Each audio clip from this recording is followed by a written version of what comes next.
Mesdames et messieurs, nous saluons nos 20 finalistes venus de 20 pays.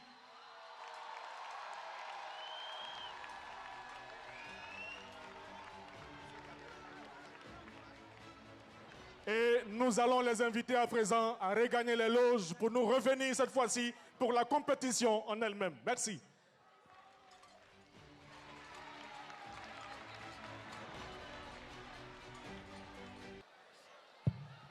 Mesdames et messieurs, 4 groupes de 5 candidats vont se succéder sur cette scène. Le premier à ouvrir le rideau nous vient du Niger, mesdames et messieurs. Accueillons ensemble le doctorant Doka Daoura Amadou.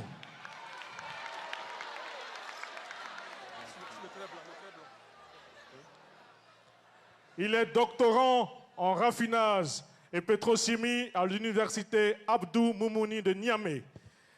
Son thème, étude de la réactivité des résidus atmosphériques en cas de craquage catalytique en lit fluidisé, FCC, cas de la société de raffinage de Zender, Soraz.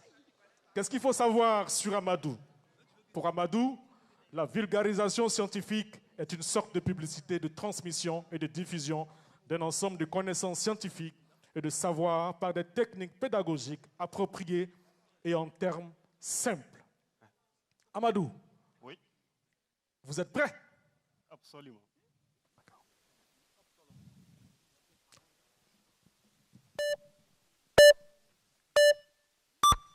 Imaginez, presque 50% de l'énergie consommée dans le monde est produite à partir du pétrole.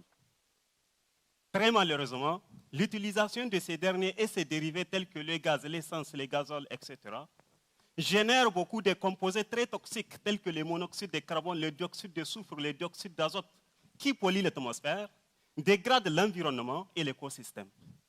Par exemple, plus de 7 millions de personnes à l'échelle mondiale meurent chaque année à cause de ces composés tueurs rejetés dans la nature à travers les pots d'échappement des véhicules, des avions et l'activité industrielle. Qui seront les prochaines victimes?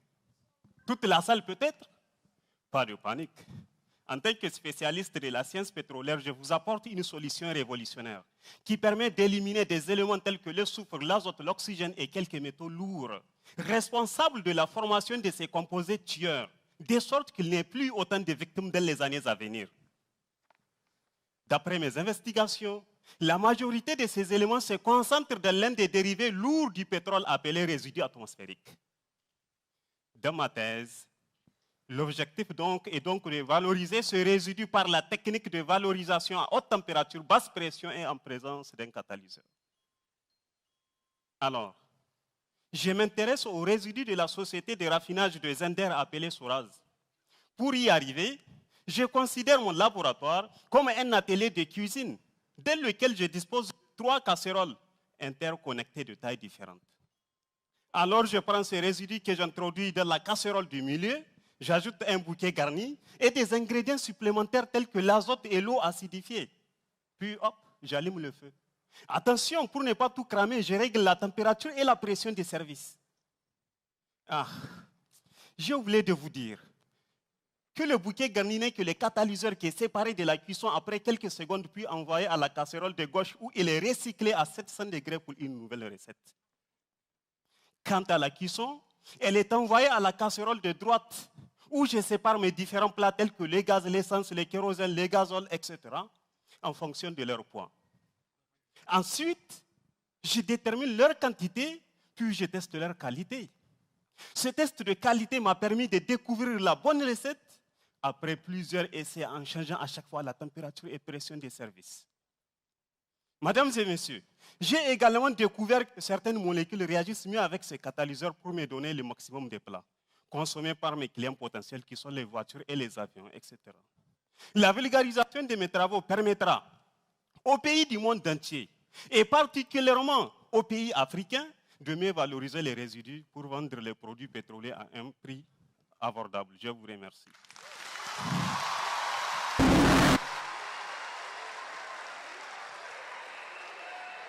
Merci au candidat Amadou venu du Niger Mesdames et messieurs, nous continuons avec le premier groupe. Silence, s'il vous plaît, s'il vous plaît. Madame la présidente du jury l'a expliqué, la candidate de la Côte d'Ivoire, pour des raisons de santé, n'est pas là physiquement, mais a préparé sa présentation qui passera sur vidéo. Mesdames et messieurs, finalistes de Madame Boga, Lydia Noël Boga, doctorante en hydrogéologie à l'université Félix Houphouët-Boigny. Son thème, conception de systèmes de mobilisation des ressources en eau pour la résilience des aménagements agro-pastoraux à la saison sèche dans les zones arides et semi-arides, cas des régions du Poro et du Thiologo au nord de la Côte d'Ivoire. Que faut-il savoir de notre chère candidate?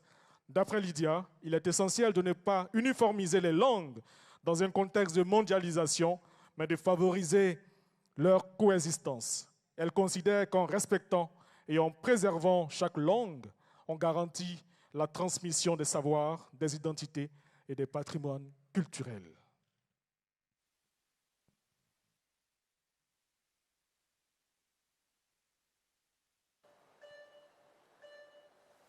C'est chez nous, oh, moment de joie, liesse populaire, communion de tout un peuple, finale mémorable.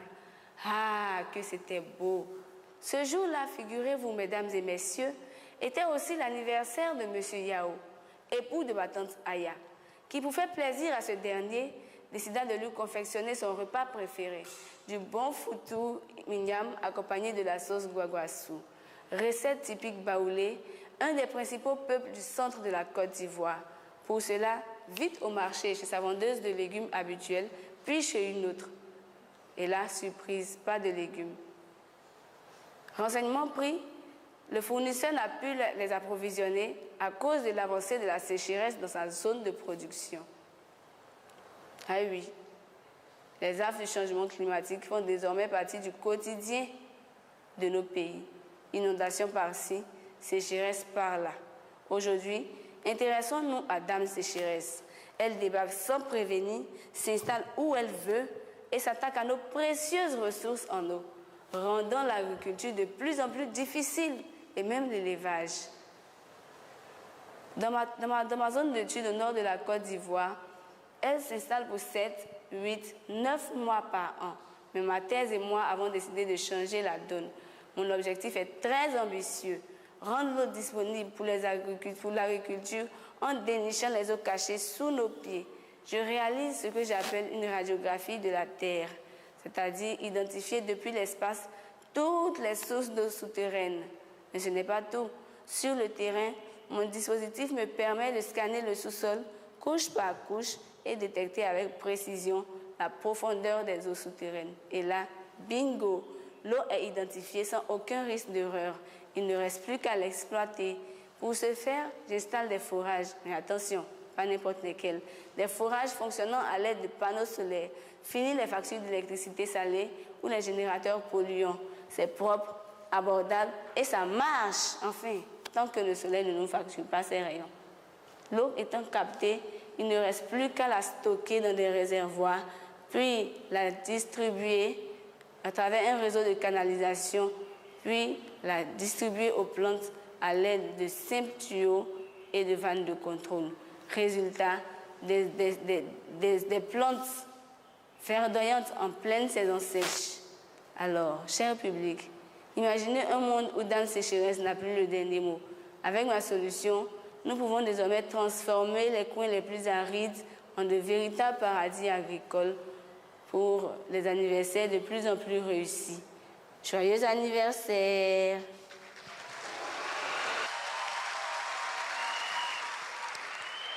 Nous saluons la performance de Mme Boga Lydia Noël Boga, lauréate nationale 2024 Côte d'Ivoire.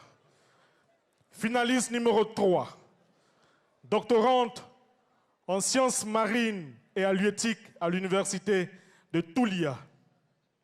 Elle a pour thème dynamique spatio-temporelle des ressources de poissons récifaux dans les petites percheries récifale cas du sud-ouest de Madagascar. Mesdames et messieurs, accueillons la candidate venue de Madagascar, Madame Sandra Ranaivumanana. Applaudissements s'il vous plaît. Que faut-il savoir de Sandra? Pour Sandra, la participation à cette finale internationale représente une responsabilité accrue, celle d'être une ambassadrice de la science et de représenter les couleurs de son pays au sein du concours. Sandra, vous êtes prête? Oui, je suis prête. Bonne chance.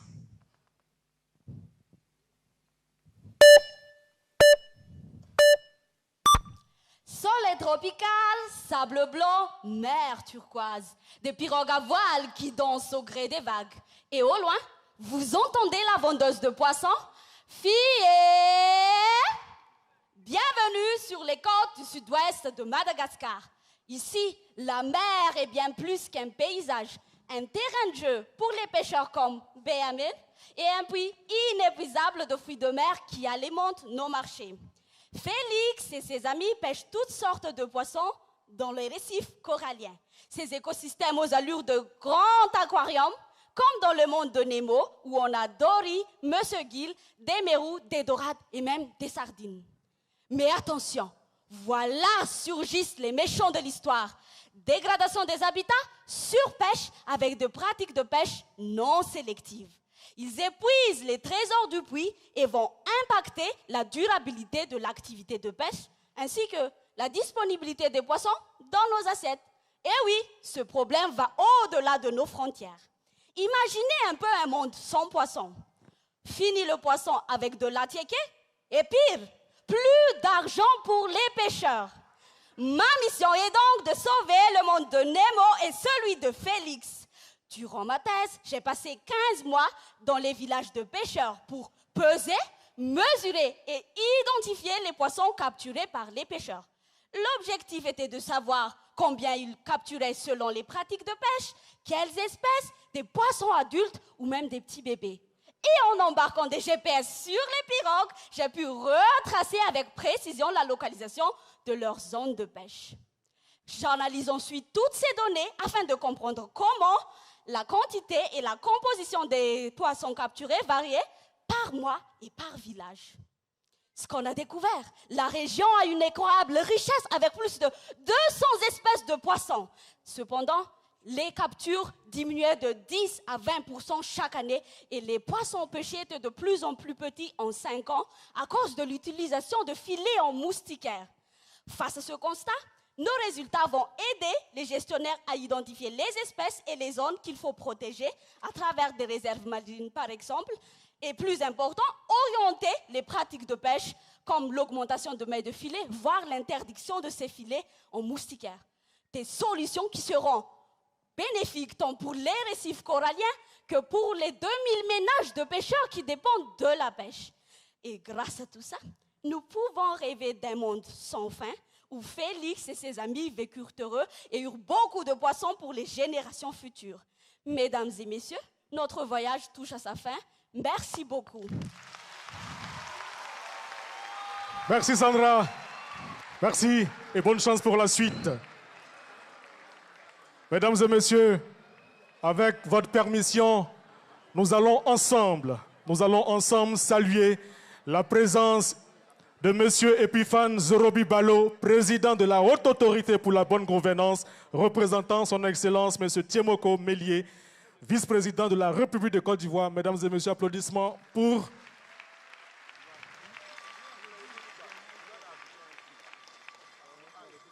le candidat numéro 4.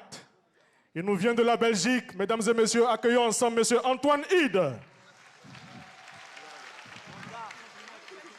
Il est doctorant en sciences agronomiques et ingénierie biologique à l'Université catholique de Louvain. Son thème, caractérisation de l'huile d'amande, des ricynodendrons et de l'outil et évaluation de la pertinence de son utilisation comme source d'acide linolétique conjugué. Alors, que faut-il savoir d'Antoine? Son entrée dans le monde de la science s'est faite par la porte de la vulgarisation scientifique. Tombant par hasard sur une vidéo de vulgarisation sur YouTube aux alentours de 15 ans, Antoine a plongé tête la première dans l'univers fascinant de la science qui lui est resté assez opaque sur les bancs de l'école. Antoine, vous êtes prêt? Je suis prêt. Bonne chance.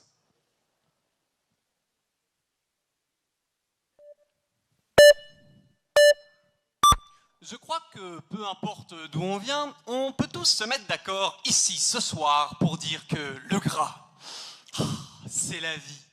Mais figurez-vous qu'on n'est pas les seuls à penser comme ça. Les cellules cancéreuses aussi raffolent de gras. Elles l'utilisent comme source d'énergie pour maintenir leur prolifération presque infinie. Alors, ça ne veut pas dire qu'il suffit d'arrêter de manger des frites pour éviter d'attraper un cancer. C'est malheureusement un petit peu plus compliqué que ça. Toutefois, on peut exploiter cette dépendance des cellules cancéreuses au gras pour leur tendre un piège explosif. Comme vous allez le voir, même dans le monde des cellules, la gourmandise est un bien vilain défaut.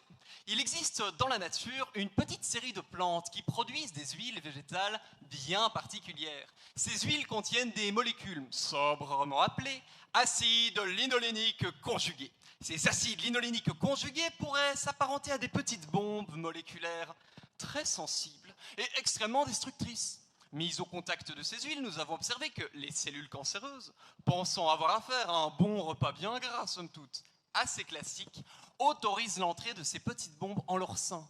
Une fois à l'intérieur, ces dernières vont venir s'insérer dans les membranes des cellules cancéreuses, s'y accumuler et exploser, tuant les cellules de l'intérieur. Nos cellules saines sont moins gourmandes, mais ne se refusent toutefois pas un petit repas gras de temps en temps. Et qui pourrait les blâmer?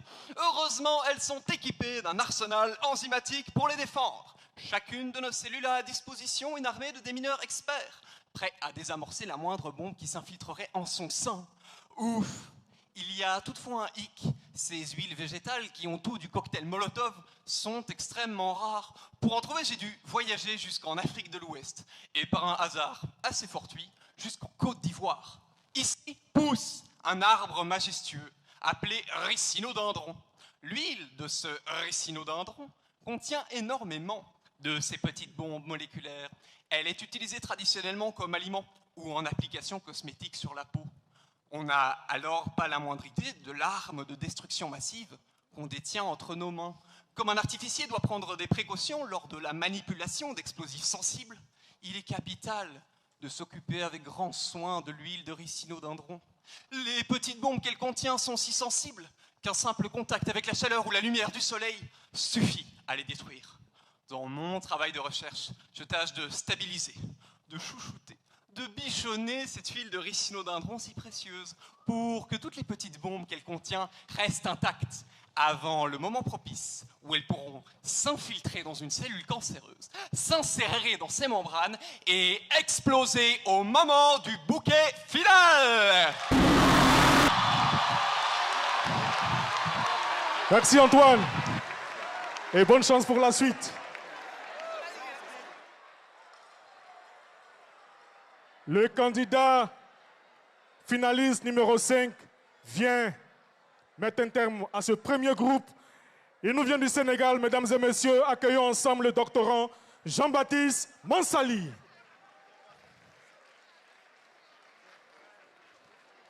Jean-Baptiste Mansali est doctorant en physique appliquée, spécialité bioénergie à l'université Gaston Berger de Saint-Louis du Sénégal. Son thème, étude de l'impact des paramètres psychochimiques sur la codigestion des mélanges de bouse de vache et de gisements de biomasse ligneuse locale, le cas du Tifa domengensis et du Lumumbo nucifera. Que faut-il savoir de Jean-Baptiste? La motivation de Jean-Baptiste est tout d'abord de se familiariser avec la prise de parole en public, considérée comme la deuxième plus grande peur après celle de mourir. Il a participé à ce concours pour gagner le premier prix et rendre hommage à son premier directeur de thèse, le professeur Diène Ndiaye, décédé en 2021. Jean-Baptiste, vous êtes prêt? Ouais.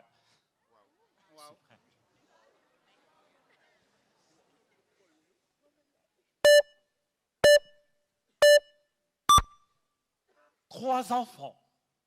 3 enfants d'une même famille de Ndiaoudoun, localité située à 2 km à l'est de l'Université Gaston Berger de Saint-Louis. Nous sommes au Sénégal. Une écolière et 2 petits bergers. Un mercredi soir, ces enfants se retrouvèrent au fleuve. Maodo et Abdou pour désaltérer leur bétail, Amina pour faire la vaisselle. Ayant fini leur tâche comme toujours, ils décidèrent de se laver dans le fleuve. Quelques jours plus tard, panique au village. Les enfants se tordent de douleur au niveau de leur ventre, insupportable. À l'hôpital, le diagnostic révèle que les enfants souffrent de la bilharziose. Cher public, à l'instar de ces enfants, 17 personnes en moyenne meurent de la bilharziose chaque heure en Afrique. Quelles en sont donc les causes? En effet, depuis l'installation du barrage anti-sel sur le fleuve Sénégal, l'on assiste à la prolifération des plantes aquatiques envahissantes telles que le tifa et le lotus sacré. Selon les théories de la dynamique des fluides, branche de la physique qui étudie le mouvement des eaux en particulier, cette prolifération limite la circulation des eaux fluviales, d'où la multiplication des larves de la bilharziose. Ainsi, pour faciliter le mouvement des eaux du fleuve, il urge de trouver des voies et moyens de valorisation de ces plantes invasives. Plusieurs solutions telles que la production d'écomatériaux et de biocharbon ont été proposées. Cependant, aucune n'utilise ces plantes telles quelles. Et c'est là qu'intervient ma thèse. Ma thèse consiste à transformer ces plantes envahissantes en de l'énergie. Pour ce faire, je collecte ces plantes, je les amène au laboratoire. Au labo, je les découpe, je les broie, je les mélange avec de la bouse de vache et enfin, je les introduis dans plusieurs biodigesteurs pour produire du biogaz. Alors, dans mon rêve, ma grand-mère me demanda « Fiston, c'est quoi le biogaz ?» J'ai alors répondu « C'est tout simplement un gaz de cuisson, tel que les bonbons de gaz qu'on trouve dans les boutiques, mais qui peut avoir plusieurs applications, telles que la production d'électricité et de chaleur. » Cher public, les résultats de mes recherches ont démontré qu'avec seulement 2 chargements, l'on peut faire la cuisson une semaine durant, avec un taux de métal qui franchit 72,2%. Ce qui est un pas de géant dans le domaine. Mais ça ne se limite pas là. Avec la magie de la fermentation, à l'absence de l'air, je produis l'un des meilleurs fertilisants bio au monde. D'où le concept de l'économie circulaire. Ce qui amène le philosophe Anaxagore de Clazemène de dire « Rien ne naît ni ne périt, mais des choses déjà existantes se combinent, puis se séparent à nouveau. » C'est le principe de la conservation de la matière. Merci. Merci Jean-Baptiste et bonne chance pour la suite. C'est numéro 6 qui nous vient ce soir du Burundi, mesdames et messieurs. Il s'appelle Gilbert Nyongabire. Il est doctorant en sciences sociales et humanités à l'Université du Burundi. Sa thèse portera sur l'audiovisuel dans le développement de la compétence orale en français au cycle 1 du fondamental dans le contexte multilingue burundais. Et Gilbert pense que la francophonie doit s'adapter au mode de communication des jeunes, valoriser la diversité culturelle et encourager l'entrepreneuriat pour rester pertinente et attractive. Le concours Ma thèse en 180 secondes est un excellent exemple d'initiative permettant de toucher les jeunes tout en promouvant la langue française. Gilbert, êtes-vous prêt? Oui.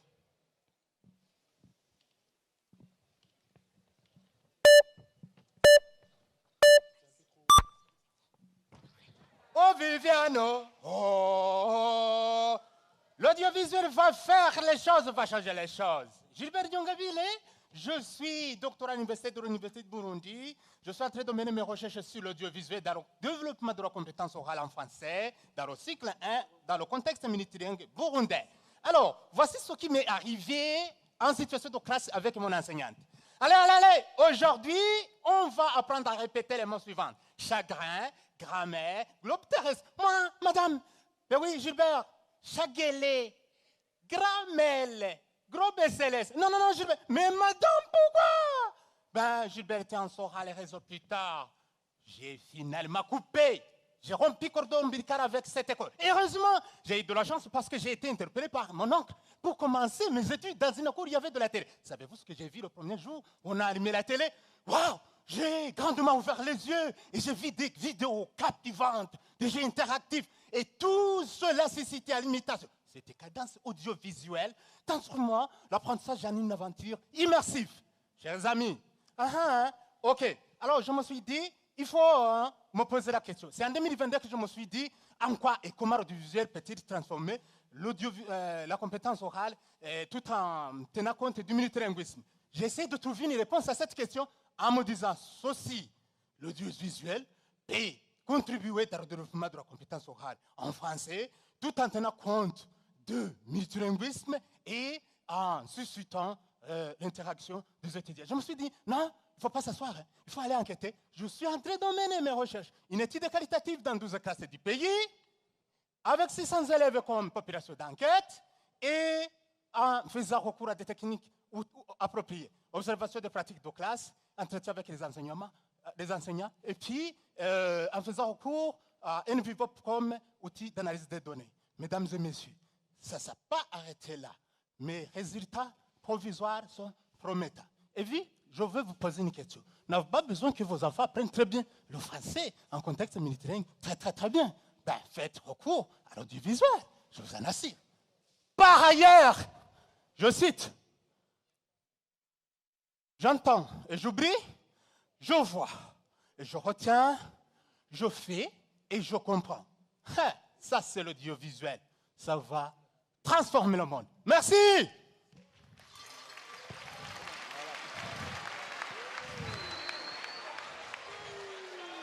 Merci Gilbert.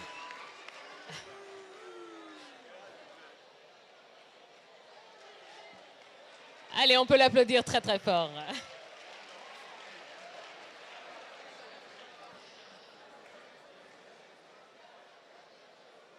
Allez, maintenant, on va retrouver un peu de silence, si vous le voulez bien, pour accueillir le finaliste suivant. Le finaliste numéro 7, qui nous vient du Tchad. Il s'appelle Mahamat Abdouna. Il est doctorant en informatique à l'université de N'Djamena. Sa thèse portera sur la délimitation virtuelle et dynamique des zones disputées entre cultivateurs et pasteurs pour prévenir leurs rapports conflictuels. L'objectif de Mahamat est de s'inspirer des outils mathématiques et informatiques innovants afin d'apporter à travers sa thèse des solutions novatrices et durables à ce problème critique qui affecte les communautés au Tchad. Mahamat, êtes-vous prêt? Je suis prêt.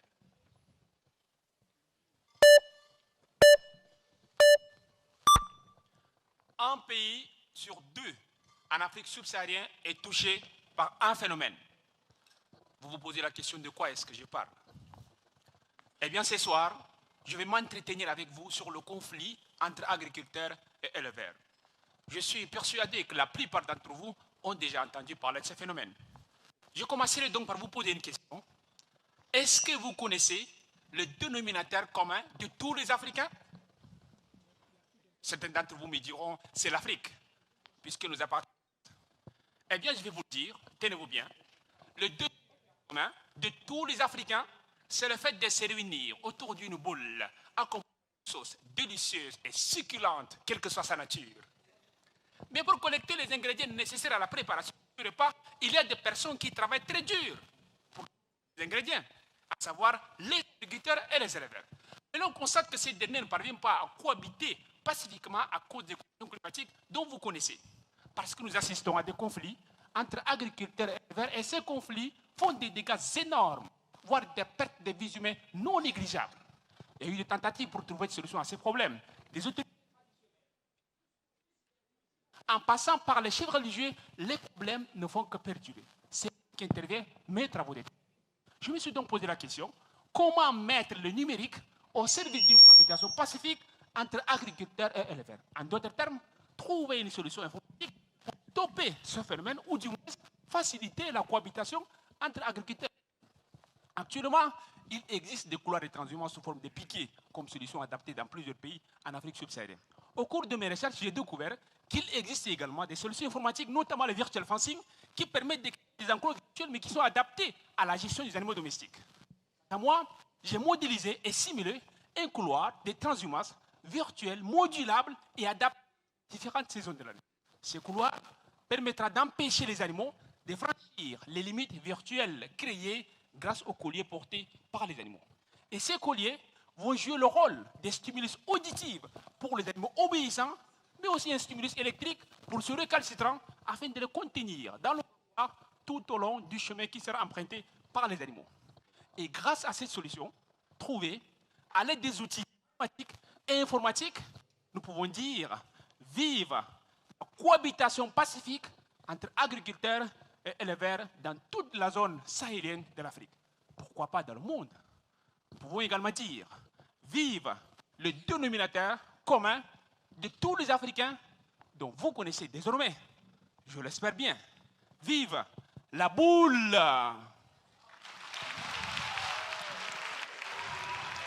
Merci Mahamat, félicitations. Ah, je vous assure que c'est éprouvant hein, pour nos candidats. Vous ne les voyez pas hein, quand ils se retournent, mais généralement ils font...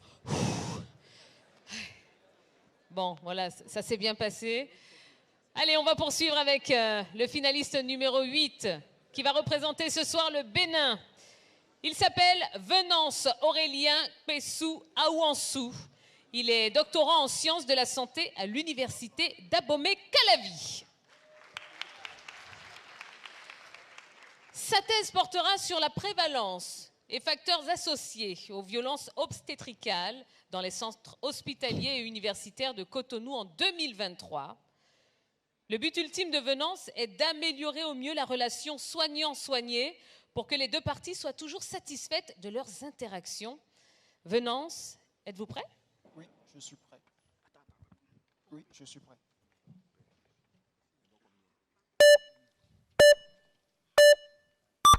Hé, hey, toi là, tu vas où? Oui, c'est de toi je parle. Avec un long ventre, on dirait un train là. Viens ici. Donne-moi ton carnet, va t'asseoir là-bas. J'ai dit plutôt ici. Tu n'entends pas? Va vite. Oh, tu as déjà les larmes aux yeux. Non, réserve-les pour tout à l'heure. Tu ne sais même pas encore ce qui t'attend. D'ailleurs, de quoi je me mêle? Quand Dou était Dou là, est-ce que j'étais là? Mesdames et messieurs, ces propos ne sont pas les miens. Mais c'est l'accueil qui a été réservé à ma soeur Adjoa lors de son premier accouchement. Vous êtes choqués, n'est-ce pas? Je l'étais tout autant que vous. Cependant, ces propos dégradants et infantilisants ne sont qu'une petite goutte dans un vaste océan dénommé les violences obstétricales. Mais qu'est-ce que c'est? Les violences obstétricales, ce sont des gestes, des propos, des comportements, des procédures médicales orchestrées par les professionnels de santé ou le système de santé et qui portent atteinte à l'intégrité physique et psychique de la femme pendant la grossesse, l'accouchement et même après l'accouchement. Il s'agit par exemple des injures, des coups de fessée, des soins sans consentement ou bien même de la détention dans les centres hospitaliers. Ah, je vois que vous acquiescez tous de la tête. Vous connaissez certainement une cousine, une sœur qui a vécu pire que ma sœur Adjoa. Ça ne m'étonne guère. Et si on devrait tous témoigner, les 9 mois que dure une grossesse ne suffiront pas. Pourtant, nous restons silencieux face à cette faucheuse de bonheur. Ah. Combien de femmes subissent ce cauchemar dans nos hôpitaux? Quels sont les facteurs qui expliquent cet état de choses? Et que faut-il faire pour y mettre fin? Ce sont autant d'interrogations qui m'ont poussé à travailler sur les violences obstétricales. Durant ma thèse, je me suis entretenu avec 400 femmes. Et tenez-vous tranquilles, mesdames et messieurs, mes résultats sont préoccupants. Car toutes ces femmes ont déclaré avoir subi au moins un type de violence obstétricale, soit une prévalence de 100%. Je le répète encore, 100%. Monsieur, est-ce un crime de vouloir donner la vie? Certainement pas. Nous sommes bien d'accord. Poussant plus loin mes analyses, je me suis rendu compte que les femmes qui ont réalisé moins de 4 consultations prénatales, ainsi que celles qui accouchent pour la première fois, subissent plus de violences obstétricales que les autres. Il faut agir, car le premier accouchement marque une vie entière. Et on dit souvent que l'accouchement, c'est le seul rendez-vous à l'aveugle où vous êtes sûr de rencontrer l'amour de votre vie. Il est de bon ton que ce rendez-vous soit parfait, impeccable, le plus mielleux possible. Pour cela, j'ai proposé un certain nombre de stratégies dans la rédaction effective du projet de naissance. Cependant, je ne compte pas m'en arrêter là, car l'idéal que je vise, c'est un monde sans violence obstétricale où chaque femme, ma soeur, votre soeur, nos tantes, nos nièces, nos épouses puissent ressortir de nos hôpitaux, les souris aux lèvres, jouissant du pur bonheur d'être mère. Ainsi, mesdames et messieurs, si doux était doux au lit, doux sera également doux à l'hôpital. Je vous remercie. Bravo Venance. Félicitations.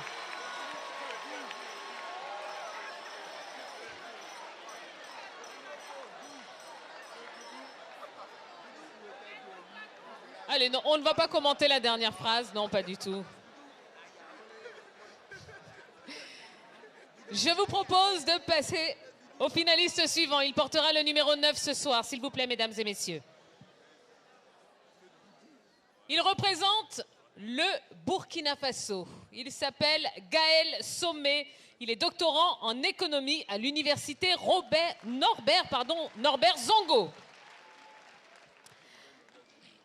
Il traitera des impacts de la ZLECAf sur les ménages, une évaluation à l'aide d'un modèle d'équilibre général calculable dynamique appliqué au Burkina Faso.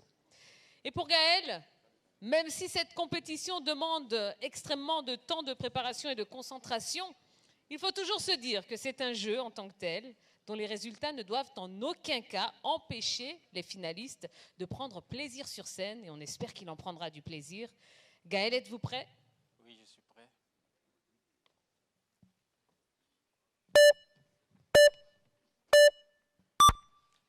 L'amélioration du bien-être, l'un des vœux les plus souhaités dans la vie. Ou dites-moi, qui, dans cette salle, n'aimerait pas voir son bien-être s'améliorer? Évidemment que tout le monde en souhaiterait. Et surtout, je dis bien surtout, ces 700 millions de personnes à travers le monde, constituées majoritairement de femmes et d'enfants, qui peinent à s'offrir un seul repas par jour.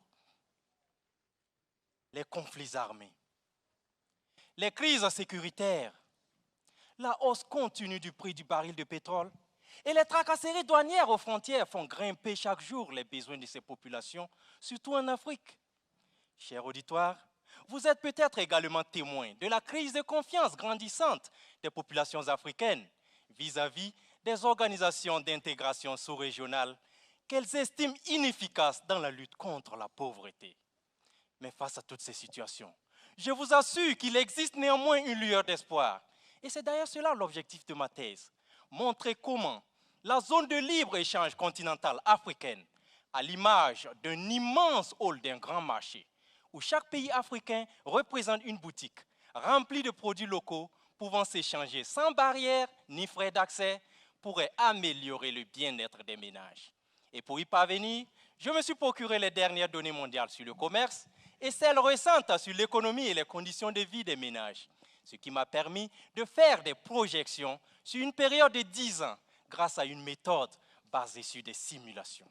En effet, ces simulations ont consisté à supprimer les droits de douane entre les pays africains, à réduire de 10% le coût du commerce et du transport résultant de la concurrence féroce entre les pays et à augmenter de 5% la rapidité des échanges commerciaux entre les pays africains, reflétant ainsi la facilitation du commerce.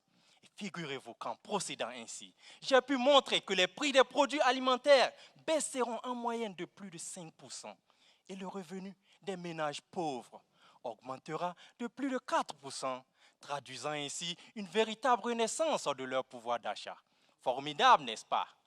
Mais rassurez-vous, ce n'est pas de l'argent qui sera distribué aux ménages, mais la baisse des prix leur permettra d'avoir accès non seulement à des produits variés, mais moins chers. Alors, mesdames et messieurs, rappelons-nous, l'amélioration du bien-être, l'un des vœux les plus souhaités dans la vie, pourrait être une réalité pour des millions d'Africains avec cette zone de libre-échange continentale africaine. Je vous remercie. Merci beaucoup Gaël et félicitations.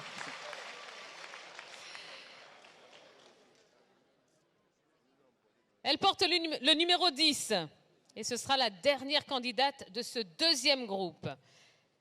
Elle nous vient tout droit du Liban. Elle s'appelle Yara Mahfouz. Elle est doctorante en sciences nutritionnelles, environnement et nutrition à l'université Saint-Joseph de Beyrouth.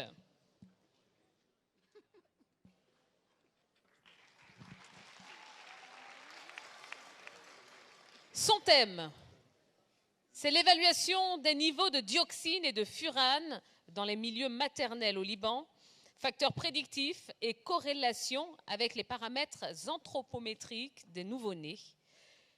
Une des motivations de Yara à participer à MT 180 vient de sa sœur jumelle, Maya, qui a remporté le premier prix de la finale nationale de MT 180 en Liban en 2023. Et Maya est dans la salle d'ailleurs, je pense qu'on peut l'applaudir bien fort.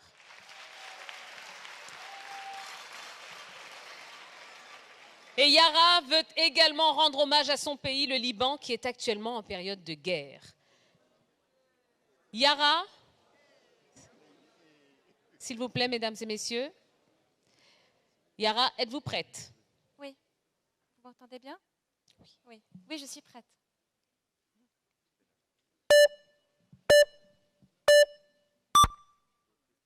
Brésil, fin des années 90. Les vaches de Pedro, éleveurs brésiliens, mangent des graines contaminées par une usine qui produit des substances chimiques. Mais Pedro ne le sait pas. Il vend cette viande contaminée partout dans le monde. Sherbel, l'importateur, achète cette viande, qui trouve son chemin finalement vers l'assiette d'une femme enceinte, Maya.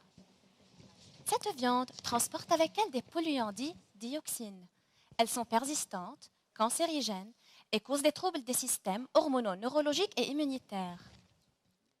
La dioxine est une voyageuse exploratrice. Maya mange, mâche, avale, et la dioxine présente dans le bout de viande traverse la barrière intestinale.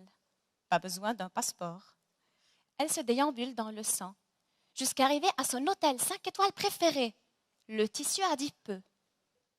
Mais la piscine de l'hôtel ne l'inspire que l'ennui. Alors elle quitte et rejoint un groupe de touristes en quête d'aventure. Elle traverse le cordon ombilical et s'installe enfin chez le fœtus. Là-bas, elle s'accumule et peut causer des troubles de développement fœtal. Chez la mère, après l'accouchement, un autre groupe de dioxines explore de nouveaux territoires, le lait maternel. Elle s'installe chez le nouveau-né, causant aussi potentiellement un trouble de développement. Au Liban, là où j'effectuais ma thèse, il n'existe pas de données sur les taux de dioxine dans le corps. C'est pourquoi j'ai mesuré les taux de dioxine dans le sang maternel, le cordon ombilical et le lait maternel. J'ai rencontré les femmes à l'accouchement et pour certaines, à l'allaitement. Si les taux sériques n'étaient pas trop élevés, ceux du lait maternel, par contre, ont dépassé les limites internationales, mettant la santé du bébé en danger. Ensuite, j'ai démontré une corrélation positive entre le taux de dioxine dans le sérum de la mère et le taux de dioxine dans le lait maternel et le sérum du cordon ombilical. Cette aventurière qu'est la dioxine est bien dangereuse. Mais d'où vient cette dioxine? Elle se cache dans vos plats. Votre rôti, monsieur. Les côtelettes du dimanche, madame. Délicieux. Mais seulement si la viande est contaminée. Tout comme c'était le cas avec le steak de Maya. En effet, selon mon étude, j'ai démontré que les femmes qui mangeaient 2 portions de viande rouge par semaine et plus avaient des taux 2 fois plus élevés de dioxine. Et comme si cela ne suffisait pas, les femmes qui étaient exposées aux ondes d'incinération illégale de déchets avaient des taux encore plus élevés. Si on savait que cette viande rouge était contaminée, ni Charbel ne l'aurait achetée, ni Maya ne l'aurait mangée. Mais dans le futur, on pourra peut-être mesurer ces taux avant de protéger leur vie. Merci.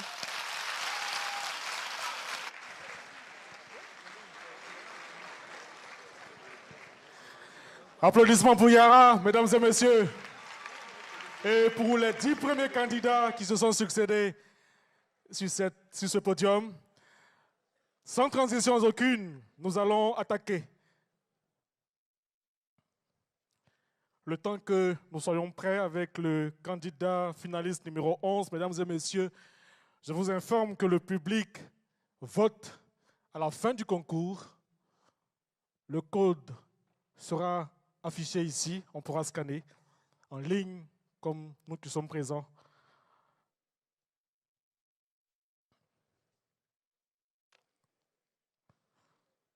Les amis, est-ce que je peux vous sentir un peu quand même? Hein?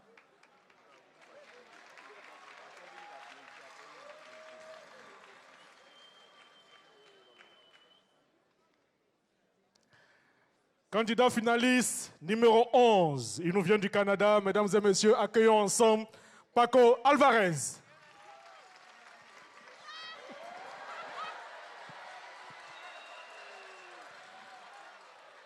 Paco est doctorant en génie mécanique à Polytechnique Montréal. Sa thèse porte sur la caractérisation et prédiction du comportement emphatique des joints en aluminium soudé par friction malaxage, double épaulement. Que faut-il savoir de Paco? Selon Paco, le français est une langue qui permet de mieux communiquer la science que l'anglais, car elle offre un nombre presque infini de figures de style pour réussir à faire comprendre des notions très abstraites. Au vu du poids de la francophonie dans le monde, négliger la communication en français serait une erreur de ce point de vue. Paco, vous êtes prêt? Bonjour à tous, et oui, je suis prêt. Bonne chance. On a tous déjà eu une relation que l'on pensait éternelle. Rappelez-vous comme au début, celle-ci était forte. Vous vous sentiez inséparables, liés l'un à l'autre. Mais au cours du temps, l'accumulation de toutes petites trahisons vous a rendu moins fort. Une fissure s'est amorcée, propagée et a entraîné une douloureuse séparation. Et à ce moment, vous vous êtes demandé, aurait-il possible que ce lien dure plus longtemps? Mais surtout, aurions-nous pu prévoir cette chute? Dans ma thèse, je cherche à répondre à ces questions. Mais je m'intéresse à des liaisons très particulières, celles présentes dans les ponts en aluminium, les soudures. Et ces soudures, elles sont sans arrêt endommagées par le passage cyclique et incessant des voitures. C'est ce qu'on appelle le phénomène de fatigue. C'est un peu comme dans un couple en fait. Si on a une petite dispute une fois, ce n'est pas très grave, non? Mais à répétition, ça nous épuise et peut causer la rupture. Heureusement, la mécanique nous offre une solution qui permettrait d'augmenter considérablement l'endurance de nos liaisons. Son nom? Le friction malaxage à double épaulement. Ne vous inquiétez pas, c'est très simple. Un outil générant de la chaleur vient ramollir le métal. Puis, un peu comme si on manipulait du beurre dans nos mains, il vient déformer les pièces l'une dans l'autre pour n'en former plus qu'une seule. Malheureusement, on ne peut utiliser cette nouvelle méthode ni dans notre vie affective, ni dans nos ponts. On ne connaît pas encore assez bien le comportement emphatique de ce type d'assemblage. J'ai donc élaboré une méthodologie pour révéler toute l'intimité de ces relations. Je commence par réaliser une large gamme de liaisons. Et ensuite, cruellement, je vais précipiter leur séparation. Comment? Simplement en tirant dessus, avec une force axiale équivalente au poids d'un petit camion, que je répéterai des dizaines de milliers de fois. Quand mes soudures seront brisées, je vais pouvoir les observer à l'aide d'un microscope et les analyser grâce à des outils statistiques. Cela me permettra de déterminer leur résistance et les facteurs ayant causé la séparation.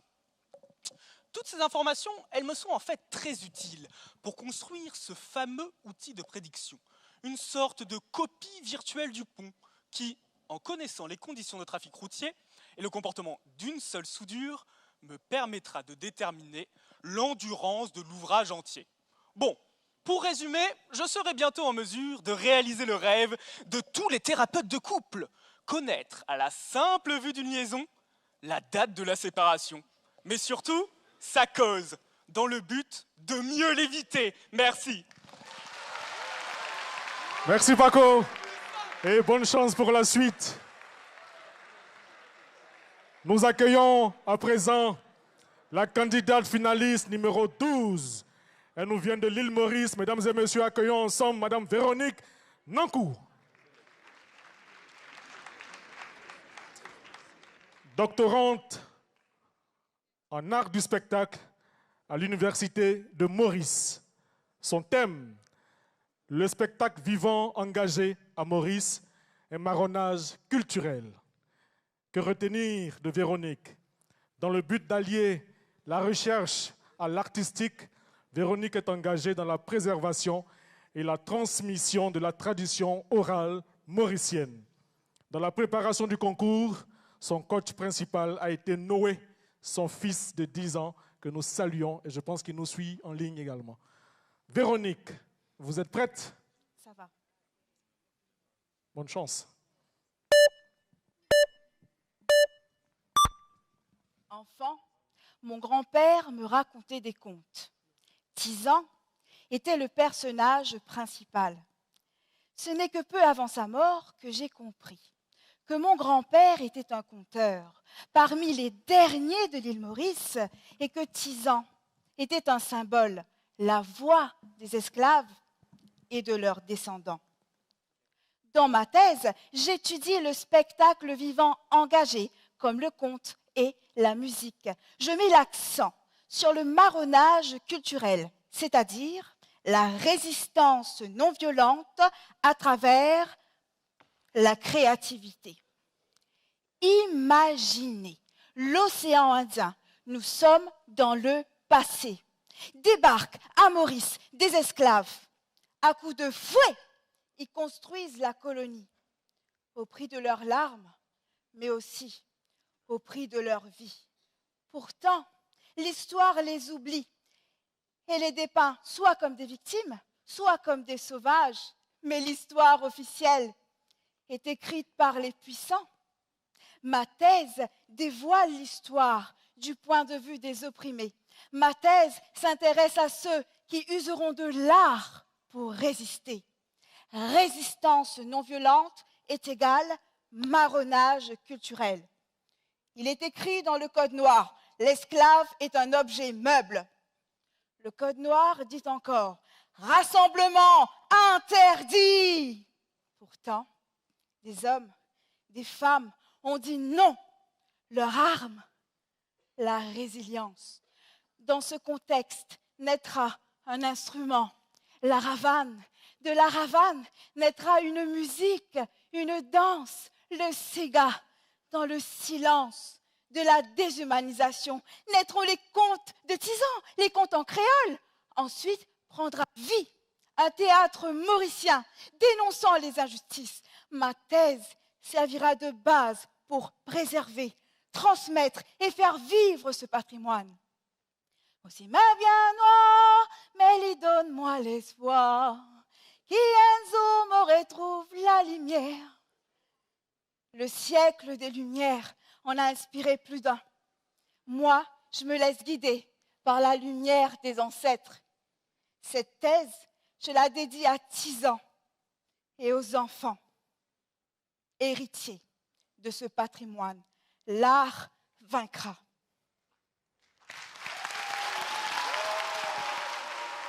Merci Véronique et bonne chance pour la suite.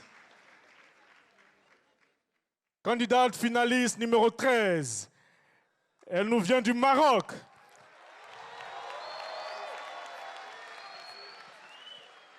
Mesdames et messieurs, nous accueillons Ala Arifi, doctorant en biologie et santé à l'université Ibn Toufel. Son thème, effet neuroprotecteur et antioxydant de la mélatonine, de l'Opuntia Fucus indica et de l'œdéta dans un modèle animal du syndrome parkinsonien induit dans une intoxication chronique au manganèse chez le ravista mâle. Que faut-il retenir de Ala? À côté de ses études, Ala est passionnée par la recherche et le chant. Elle a occupé pendant 3 ans le poste de présidente du club de musique de son université. Ala, vous êtes prête? Oui, je suis prête. Bonne chance.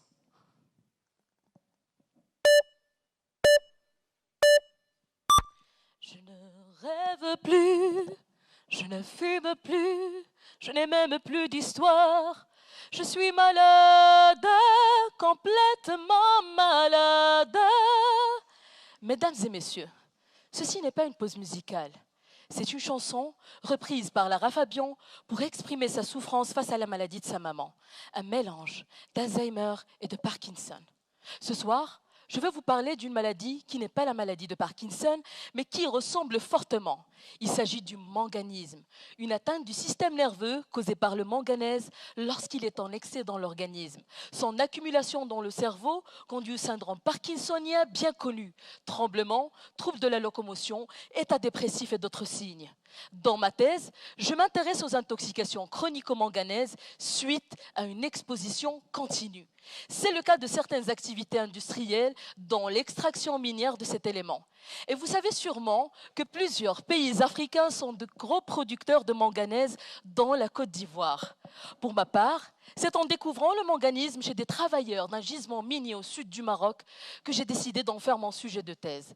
Dès le départ, mon grand objectif a été la démonstration de la possibilité d'un traitement préventif. À cette fin, j'ai mis en œuvre 2 protocoles expérimentaux en utilisant des rats de laboratoire. Dans le premier, j'ai injecté à mes rats une dose quotidienne de manganèse et j'ai caractérisé l'évolution de la maladie grâce à des tests évaluant la locomotion, l'odorat et le comportement dépressif. Remarquez l'absence des tremblements, car un rat, ça ne tremble pas. Dans le deuxième, j'ai testé l'intérêt thérapeutique de 3 agents neuroprotecteurs dûment sélectionnés dans la littérature. D'une part, la mélatonine, la fameuse hormone du sommeil, et le DTA, un acide particulier capable tous deux de réduire l'accumulation de métaux lourds. D'autre part, un extrait de tige de figue de Barbarie capable de synthétiser des protéines protégeant contre divers agents toxiques. Les expériences menées ont concerné 4 groupes de rats. Un groupe injecté uniquement par le manganèse et 3 groupes injectés par une combinaison manganèse plus un agent protecteur. En fin de compte, les résultats obtenus ont montré une nette diminution de symptômes chez les rats ayant bénéficié des neuroprotecteurs. De fait, le taux d'amélioration a été compris, tous symptômes confondus, entre 65 et 92%. Mesdames et messieurs, le manganisme est une maladie lentement évolutive qui touche des travailleurs dans la fleur de l'âge. En l'absence d'un traitement spécifique, force est de prévenir. C'est tout le sens humain que j'ai voulu donner à mon travail de thèse. Merci. Merci. Merci Allah et bonne chance pour la suite. Candidate finaliste numéro 14. Elle nous vient du Gabon. Mesdames et messieurs, accueillons Madame Judith Mangodou Mboko.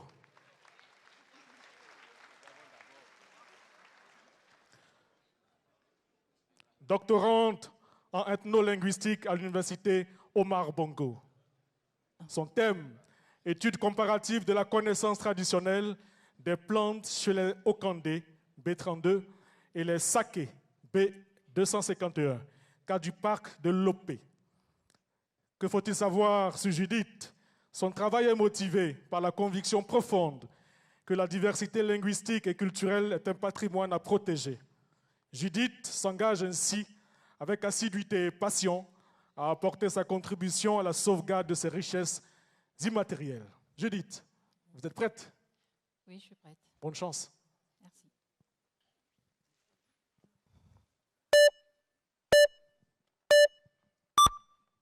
Et famille, si tu veux comprendre ce que je vais expliquer tout de suite là, il faut penser à ta maman quand elle ne peut pas aller en pharmacie et puis elle te traite. Brigitte Ebengue, femme au foyer, mère de plusieurs enfants, est née à Lalopé, parc de Lalopé, situé dans la province de Logoué-Ivindo. Ce parc est inscrit au patrimoine mondial de l'UNESCO depuis 2007 et est le lieu où le berceau de population Saké-Okandé, 2 peuples minoritaires au Gabon.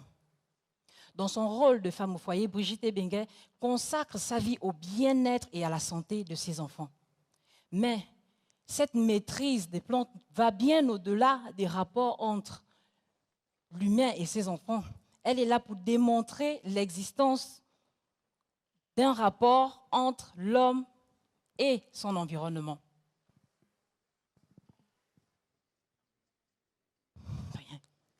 Brigitte, entre l'homme, elle est là pour démontrer l'existence entre l'homme et son environnement. Donc, Mon travail dans le parc de la Lopé consiste à démontrer l'existence d'indices de classification de plantes à partir des savoirs endogènes des peuples Saké et Okandé, ancrés dans leur culture et leur représentation, sinon leur contact avec l'environnement forestier qui les caractérise. Nous savons tous que la classification scientifique nous a permis de structurer l'environnement du vivant, c'est-à-dire l'homme appartient à la famille des vertébrés du genre Homo et de l'espèce Sapiens. Ainsi, la classification endogène, quant à elle, nous permettra de comprendre la structuration des plantes pour participer à l'évolution et la préservation de ce patrimoine. Pour ce faire, j'ai fait une descente au parc de la Lopé, en plein cœur de la forêt, où j'ai collecté un ensemble de plantes et participé à l'interrogation des populations Saké et Okandé pour relever parmi eux le nom de plantes, leurs utilisations, c'est-à-dire médicales ou familiales ou comestibles, les représentations dans les rites, les croyances, les contes et les références dans les chants et les proverbes. Il s'agira pour moi ici de présenter ou de mettre en place un cadre analytique capable de rendre compte de la classification endogène de manière systémique et formelle. Ainsi, si la classification scientifique nous a permis de structurer le monde des vivants, la classification endogène, quant à elle, nous permettra de comprendre l'environnement botanique et de participer à un développement ou à une préservation durable de notre environnement. Je vous remercie. Chers amis, applaudissements pour Judith, s'il vous plaît. Merci et bonne chance pour la suite. Candidate finaliste numéro 15. Elle nous vient de la France. Mesdames et messieurs, accueillons ensemble Wendy Le Mouelik. Doctorante en microbiologie à l'Université Toulouse 3, Paul Sabatier. Le thème, caractérisation des voies d'acquisition du soufre et de la biosynthèse de cystéine et de Mycobacterium tuberculosis pendant l'infection. Qu'est-ce qu'on retient de vous? MT180 est la première expérience de Wendy dans le domaine de la vulgarisation et de la médiation.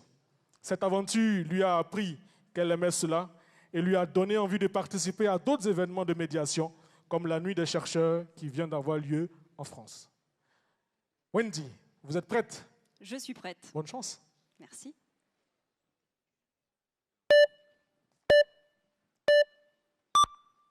Donc on est bien d'accord toutes les deux. À partir d'aujourd'hui, vous arrêtez complètement de consommer du soufre. Mais même pas un tout petit peu de cystéine? Non, non, non, c'est pas ce qu'on avait dit. Régime strict, sans soufre. Excusez-moi, je suis un petit peu en retard, mais oui, c'est bien moi, la diététicienne pour bactéries. Et en ce moment, ma patiente, c'est elle. Mycobacterium tuberculosis, la bactérie responsable de la tuberculose. Et si, ça existe encore, la tuberculose. Et on a même de plus en plus de mal à la traiter à cause des bactéries résistantes aux antibiotiques. Et c'est pour ça que moi, j'essaye de comprendre ce que mangent les bactéries pendant l'infection, pour les priver de leur repas préféré et les affaiblir. Mais je dois vous dire, c'est pas un cas facile. Cette bactérie-là, elle vient se nicher dans nos poumons, à l'intérieur même de certaines de nos cellules, dans un endroit où elle peut trouver plein de bonnes choses à manger. Donc c'est un peu comme si j'essayais de vous mettre au régime alors que vous habitez dans une boulangerie. Pas simple. Mais déjà, j'ai une petite idée de ce qu'elle prend pour le goûter. Son truc à elle, c'est les gâteaux à la fraise. Enfin, elle appelle ça la cystéine, une molécule indispensable à sa survie. Comment je le sais? Je l'ai un petit peu espionné. Pas très déontologique, ok, mais très efficace. J'ai placé un traceur GPS à l'intérieur d'un gâteau à la fraise. J'ai laissé ma patiente entrer dans la boulangerie, enfin dans la cellule, et là, bingo. Je l'ai vue, elle a pris le gâteau. Bon, ben c'est réglé. Fini la vente de gâteaux à la fraise. Plus de cystéine, plus de bactéries, plus de maladies. Sauf que ça, c'est pas possible en fait, parce que nos cellules aussi, elles ont besoin de cystéine. Ouais, puis de toute manière, s'il n'y a plus de cystéine, je prendrai du sulfate et je ferai ma propre cystéine. Mais attendez, parce que vous cuisinez, vous, maintenant? Donc ça veut dire que si vous trouvez des fraises, vous pouvez faire votre propre gâteau. Non, ben, vous faites bien de me le dire. Bon, ben, plan B, je débranche le four. Je vous retire la protéine qui vous permet de faire la cystéine. Comment ça, il se passe rien? Oui, bah finalement, j'ai décidé de cuire mon gâteau au micro-ondes. Puis je vous arrête tout de suite. Si vous envoyez quelqu'un pour casser le four et le micro-ondes, j'ai encore une recette sans cuisson.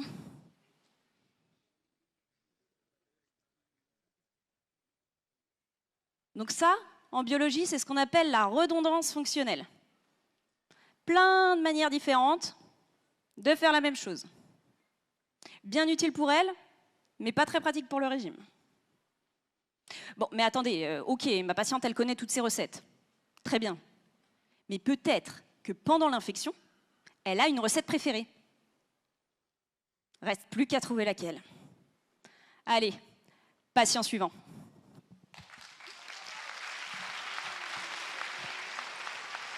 Merci Wendy.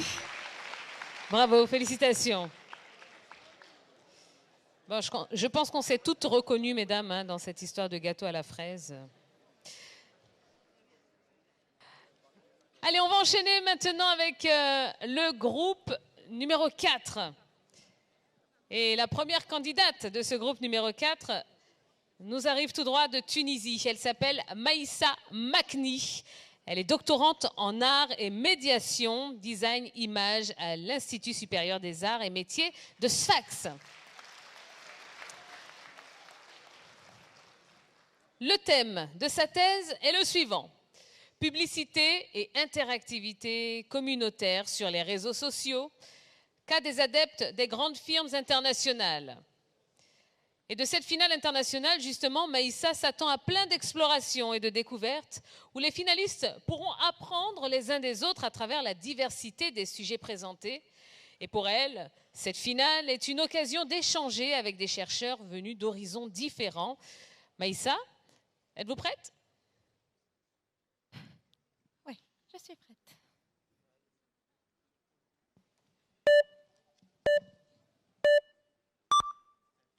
Bonjour. Vous me voyez, n'est-ce pas? Le son est clair? Marie dit oui, on t'entend très bien. Parfait, alors que notre live commence maintenant. Aujourd'hui, pas de collaboration, ni de code promo. Par contre, je veux aborder un sujet qui vous concerne, communauté. Un abonné parmi vous m'a demandé pourquoi les annonceurs font recours à nous, les Instagrammeurs, pour leurs annonces. Eh bien, aujourd'hui, permettez-moi de vous dévoiler notre petit secret. On a le privilège de vous cibler facilement grâce aux informations qu'on a sur vous à travers des algorithmes bien déterminés. Oh, oui. Votre relation avec les Instagrammeurs, les designers et les entreprises est vraiment douteuse et complexe. Ce qui fait, chaque fois que les marques choisissent mal leurs ambassadeurs, c'est vous qui serez affectés. Alors, selon vous, comment peut-on orienter les communautés interactives à travers les réseaux grâce à un design collaboratif et intelligent? Prenons ça sous un autre angle. C'est vrai que la notoriété sur les réseaux est très attractive et séduisante. Et pourtant, ce n'est pas du tout mon truc. Par contre, ma thèse se penche sur la révolution publicitaire digitale. Oui, cette publicité qui a évolué d'une manière significative ces derniers temps. De l'impression à la télévision, jusqu'à l'arrivée du... dans les réseaux sociaux. Imaginez mes recherches comme un ami, virtuel bien sûr, qui vient tirer toutes les données utiles pour trier les publicités, grâce à une approche méthodologique mixte, combinant des tests analytiques et une observation de données, des analyses psychologiques, sociologiques et sémiotiques bien sûr, à des images prises des campagnes publicitaires diffusées sur Instagram. Et devinez quoi? Bingo! Vous n'aurez plus jamais de la publicité gênante et inutile, que de la publicité spécialement pour vous. Sur mesure quoi? Ce monsieur qui cherche un smartphone aux alentours de chez lui n'aura plus jamais de la publicité d'un canapé dans l'autre coin du monde. Pardon madame, votre question? C'est quoi l'objectif? Merci madame, une très bonne question. Alors bien évidemment, c'est de pouvoir créer de nouvelles stratégies publicitaires concrètes. Monsieur, vous disiez pourquoi c'est crucial pour vous? Merci monsieur. Alors déjà, ça va orienter les publicitaires dans ce gros bazar d'Instagram. Ça va aider les influenceurs à optimiser leur façon de vous parler pour justement à la fin améliorer vos expériences publicitaires. Récapitulant tout ça, ma perspective de recherche est de créer une application téléphonique qui sera un canal qui rassemble toutes ces approches et ces analyses pour promouvoir un support publicitaire plus pertinent, plus engageant, plus efficace et surtout plus plaisant. Restez branchés pour notre prochain live. Ah non, restez branchés pour les avancées de mes recherches. Merci. Merci Maïssa. Par ici, Maïssa. Ah, pardon. Voilà. Je vous ai dit, c'est pas facile. Hein. Allez, encore plus d'applaudissements, s'il vous plaît, pour elle.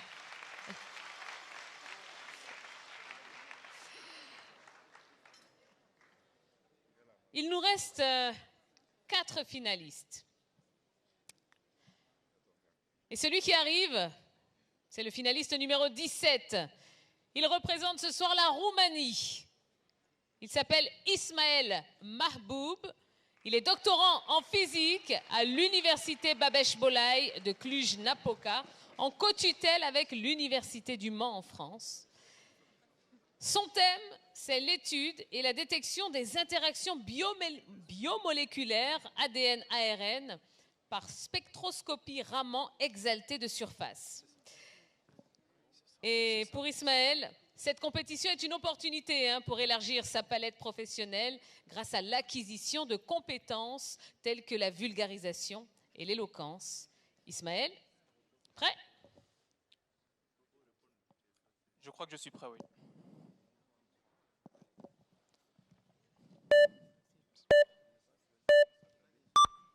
« 41 millions. C'est le nombre de décès liés aux maladies non infectieuses, soit 74% de toutes les causes de mortalité dans le monde, selon l'OMS. Alzheimer, maladies cardiovasculaires ou encore les différents types de cancers, il faut admettre que ces maladies sont plutôt efficaces, car elles s'installent progressivement et silencieusement dans votre organisme jusqu'à ce que vous commenciez à en ressentir les symptômes. Et là, c'est quasiment trop tard. Efficace, c'est vrai, mais pas infaillible, non. Car la solution serait de réussir à les détecter rapidement lors des phases précoces. Mais pour cela, nous devons revoir notre système de prévention. Car on ne va pas se mentir, le système actuel, c'est pas encore ça. Entre les consultations chez le médecin, les analyses au laboratoire ou encore les délais d'attente, il faut admettre que ça demande du temps. Et le temps, c'est précisément ce que nous n'avons pas. L'enjeu serait alors de réussir à mettre au point un système de détection précoce de toutes ces maladies, à la fois beaucoup plus rapide, pas cher et directement accessible en consultation.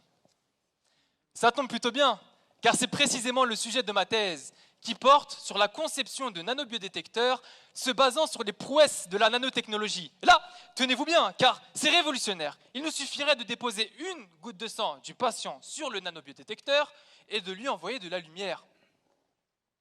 Très simple en apparence et en pratique, car facile à produire et à utiliser. Mais le nanobiodétecteur, concrètement, qu'est-ce que c'est? Eh bien, il s'agit simplement d'un bout de papier, voilà. Bon, sur lequel nous déposons quand même 2 agents.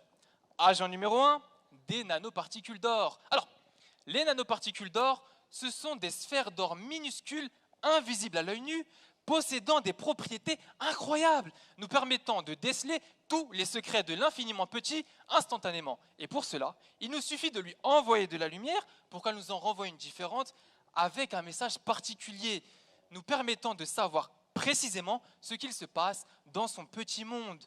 Agent numéro 2, un chasseur. Un redoutable chasseur, capable d'attraper la plus petite molécule pathologique qu'il rencontre, car lorsque nous déposerons la goutte de sang sur le nanobiodétecteur, une véritable chasse à la maladie débutera. Imaginez-vous, public, être la goutte de sang, et moi, le chasseur.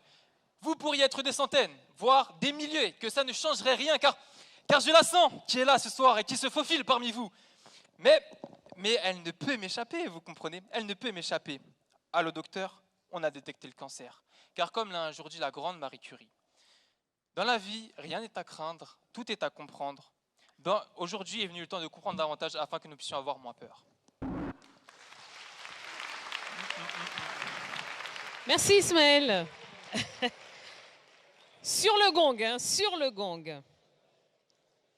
Mais en tout cas, je pense qu'il a réussi à tout dire. Allez, on va poursuivre avec la finaliste 18. Elle représente la Suisse. La Suisse, les supporters de la Suisse sont-ils là ce soir? Voilà, je vous ai repéré. Elle s'appelle Johanna Vuy. Elle est doctorante en biologie, médecine à l'université de Lausanne. Et ce soir, elle nous parlera de l'étude de la progression tumorale et des métastases par caractérisation de cellules tumorales circulantes.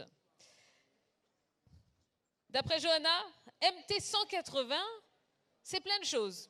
Un condensé d'émotions, une expérience unique avec des doctorants et doctorantes passionnés, un partage avec le public, une réponse bien pratique à une question qui pourrait être embarrassante, et enfin un tremplin inattendu pour le futur. Eh bien, on vous souhaite bonne chance. Johanna, êtes-vous prête? Bonsoir, oui, je suis prête.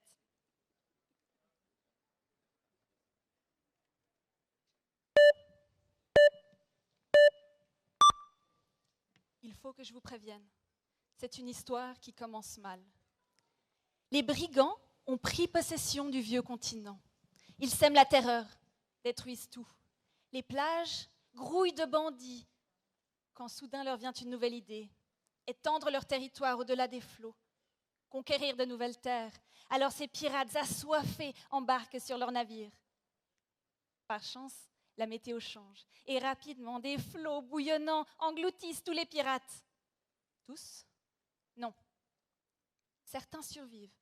Et bientôt, les plus coriaces d'entre eux posent pied à terre sur leurs nouvelles îles.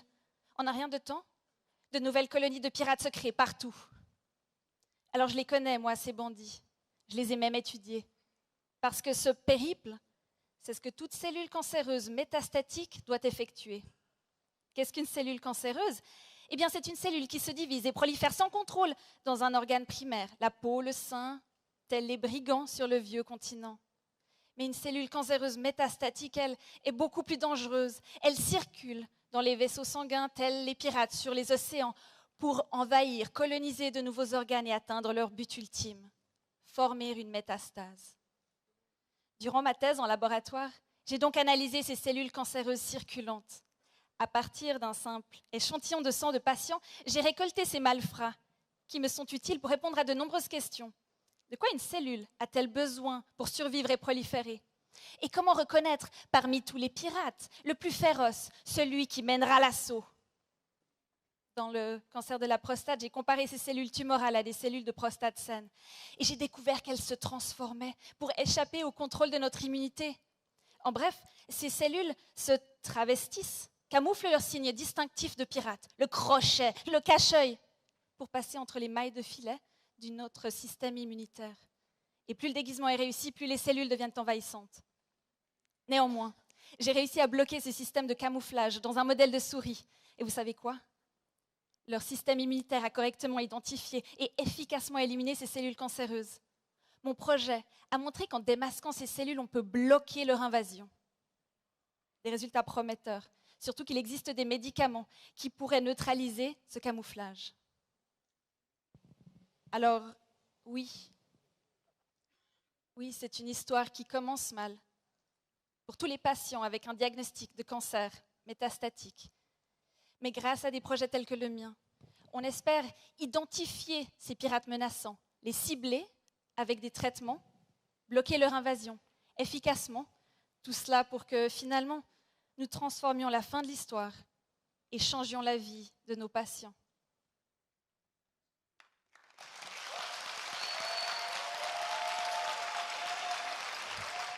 Merci Johanna.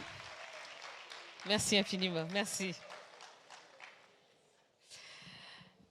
Allez, mesdames et messieurs, plus que 2 candidats, 2 finalistes.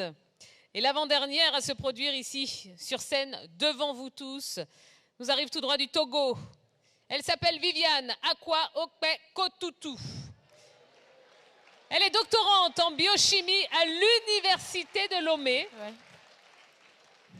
Et ce soir, sa thèse portera sur les actions biochimiques au niveau moléculaire des métabolites secondaires d'un extrait de la plante Ageratum conizoides, LIN, dans le processus de la cicatrisation. Et je suis sûre que vous avez tout compris. Viviane est enthousiaste à l'idée d'être finaliste lors de ce concours international, ma thèse en 180 secondes, car c'est pour elle une occasion rêvée de faire découvrir et comprendre aux francophones, voire au monde entier, ses recherches et surtout l'impact que ces résultats auront sur la population. Viviane, oui. Êtes-vous prête? Je suis prête.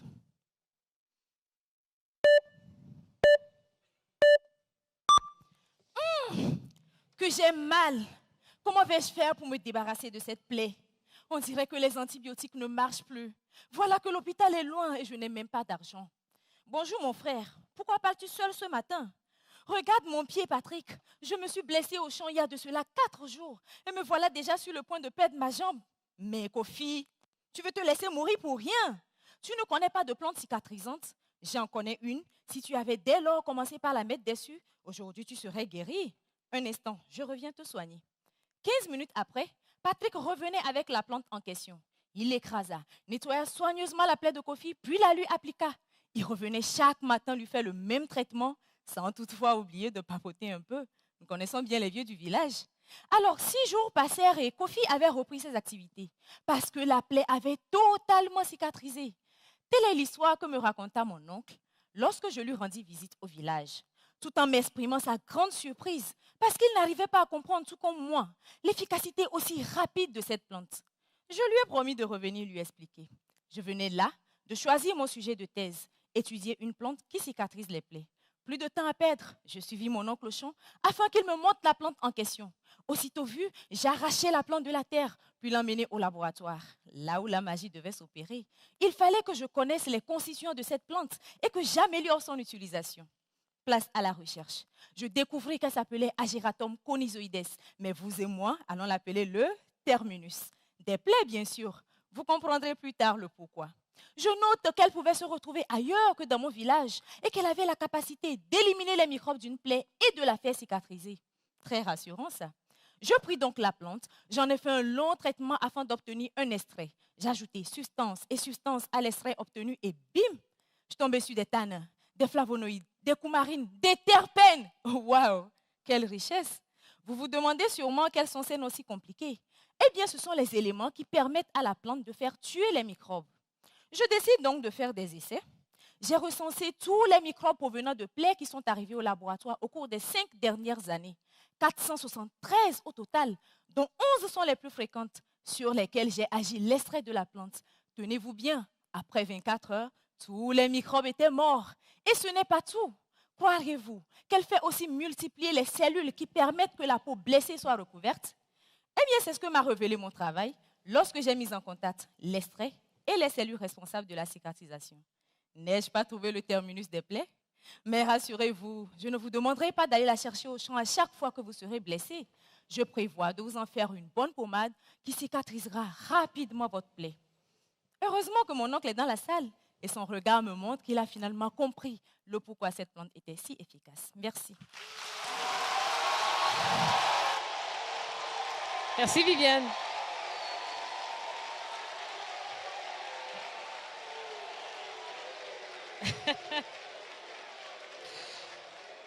Non, non, pas de commentaires, s'il vous plaît.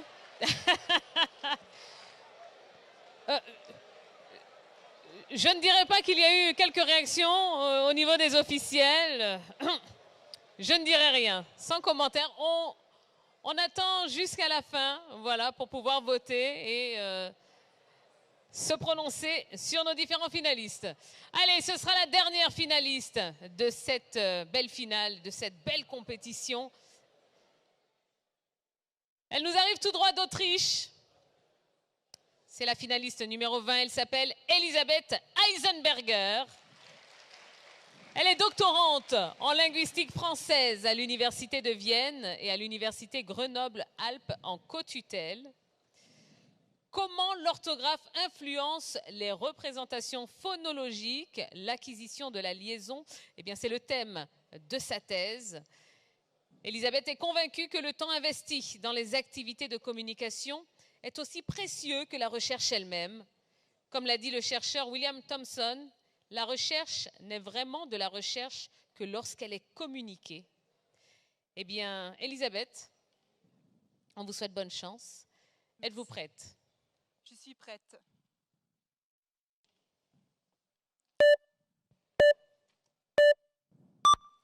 À votre avis, quelle langue a l'orthographe la plus absurde au monde? Le français, bien sûr. Pourquoi? Comment prononcez-vous ce mot? Exactement, O. C'est tout à fait logique, on a déjà 3 voyelles, E, A, U, on en a quand même besoin d'une 4e pour pouvoir prononcer le mot. Je vois déjà remonter chez certains des souvenirs traumatisants des cours de FLE, mais restez calme, il y a encore pire. Parfois, on ajoute même un X qui marque le pluriel, mais uniquement à l'écrit. À l'oral, le X reste muet et on a toujours O. Mais comment distinguer alors entre O singulier et O pluriel? C'est très simple. Les consonnes finales sont muettes quand le mot apparaît tout seul ou devant un mot qui commence par une consonne. Mais attendez, on a 2 E, mais à 9, ok, peu importe, pas le temps pour les fameuses exceptions françaises. Bref, les consonnes finales qui sont normalement pas prononcées peuvent soudain l'être devant un mot qui commence par une voyelle. Mais attention, pas comme des consonnes finales comme à l'écrit. Non, non, non, elles changent de place. En linguistique, on dit elles sont flottantes. Comme des petits bateaux, elles traversent l'océan blanc entre les 2 mots pour s'ancrer ensuite au mot qui suit. Donc en français, on voit le pluriel à la fin du mot, mais on l'entend au début du mot qui suit. Donc à l'oral, le pluriel de O est zo, mais pas à confondre avec le zoo, l'endroit avec des animaux. Ces apprenants de FLE remis de leur traumatisme se souviennent peut-être encore vaguement que dans ce cas, il s'agit de la liaison. Mais vous inquiétez pas, vous n'êtes pas les seuls qui souffrent du fait que le français du XXIe siècle s'écrit comme le François du Moyen-Âge. Imaginez un petit enfant francophone qui sait déjà très bien parler le français et qui découvre pour la première fois à l'école comment s'écrit la langue qu'il parle. L'angoisse. Dans ma thèse, je m'intéresse exactement à cette interaction entre l'orthographe et la prononciation en étudiant des contextes de liaison à l'oral, à l'écrit et en lecture chez 96 enfants du CP adolescents francophones en France et en Autriche. Pourquoi Autriche?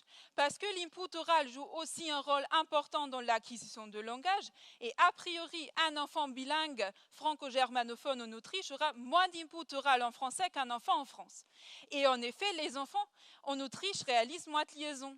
Mes chers parents, pas de panique, il y a aussi des enfants en France qui font très peu de liaisons et à l'inverse, il y a des enfants en Autriche qui en font beaucoup. L'acquisition de la liaison ne semble donc pas être liée au fait que les enfants soient bilingues ou non, mais plutôt plus ils savent écrire et lire en français, plus ils font de liaison. Donc, tout comme le 2e mot est un point d'ancrage pour les consonnes finales du 1er mot, l'accès à la littérature semble être un point d'ancrage pour nos enfants dans l'acquisition de langage. Merci beaucoup.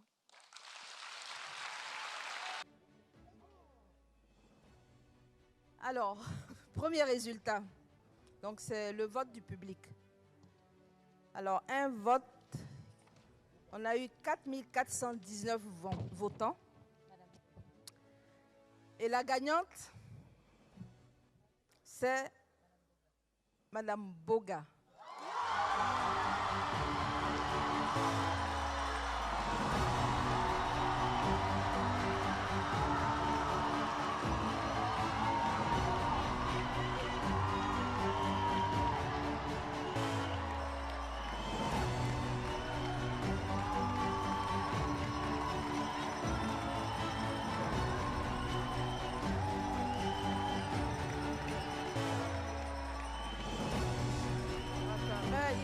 Je voulais préciser. Hein?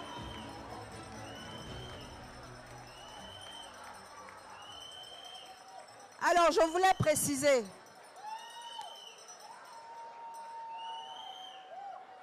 Chut. Alors, sur 4419 votants, la gagnante a eu 1424 voix. Donc, c'est la Côte d'Ivoire.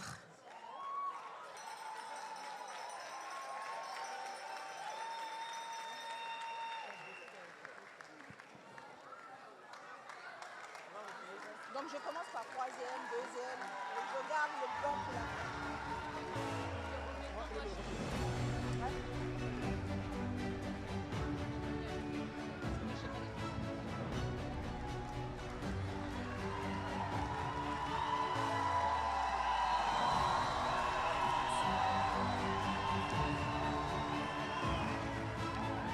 Merci. Nous attaquons à présent le 3e prix du jury Et pour la remise, nous allons inviter Madame Nadia Bende Nda, chef de cabinet de la Première Dame. Mesdames et messieurs, ovations pour Madame Nadia Bende Nda.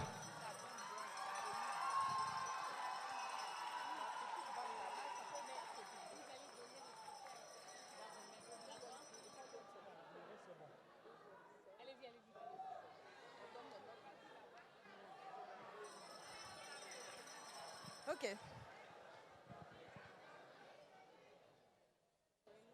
Ouais, non, ouais. Alors,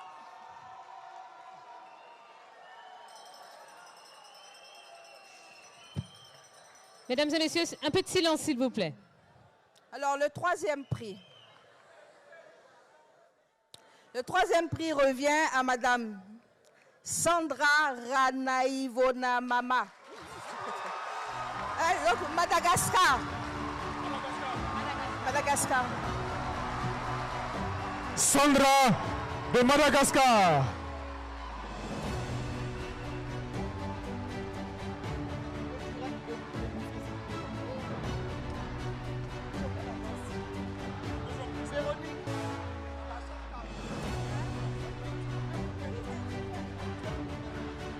Merci. Merci. Le deuxième prix du jury, c'est bien ça? Le deuxième prix du jury sera remis par le professeur Adama Diawara, ministre de l'Enseignement supérieur et de la Recherche scientifique, que nous invitons à nouveau sur le podium. Alors, le deuxième prix.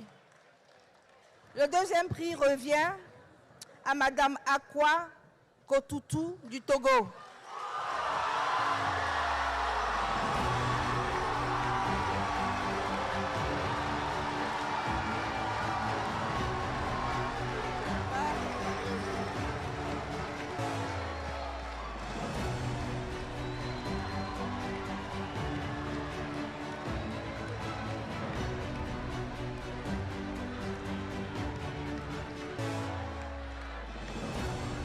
Allez.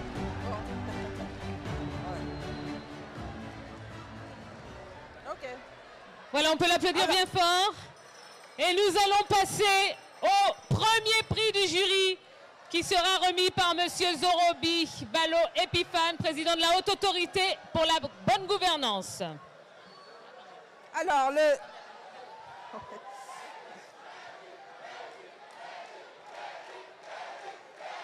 Ils savent déjà.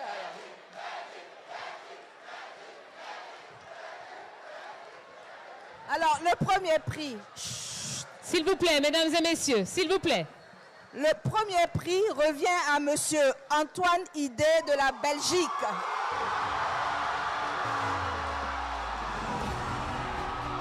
La Belgique. La Belgique, Antoine Hidé. Lauréat, concours international MT 180, édition 2024.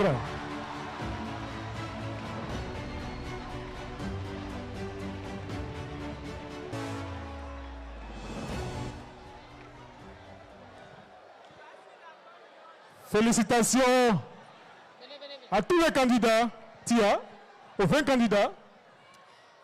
Mais énorme bravo et félicitations à Antoine de la Belgique. Que vous pouvez applaudir bien fort, mesdames et messieurs.